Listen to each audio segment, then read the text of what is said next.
Magalawang school bukol naman ang datingan nitong si Tito Soto. Bunga ng pagkalimitado ng kaalaman nito patungkol sa batas, ay agad itong naubusan ng argumento. Kaya kumapit na lang tuloy itong si Tito Sen sa pagbuo ng isang kasabihan. Subalit nang sabayan ni Senator Marcolita ang kanyang kasabihan, ay na-taste of own medicine itong si Tito Soto na pang-itbulaga lang ang dalang argumento. May kasabihan po tayo, ang tumatakbo ng matulin, kung matinik ay malalim. Unang-una po, Mr. President, gusto kong malaman, yung po bang mga kasong sinabi nyo, unanimous decisions po ba lahat?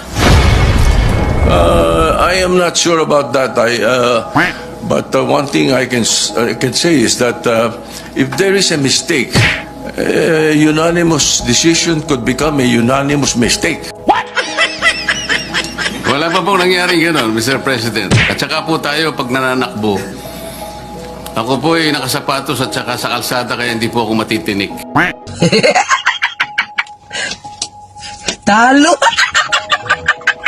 Sorry.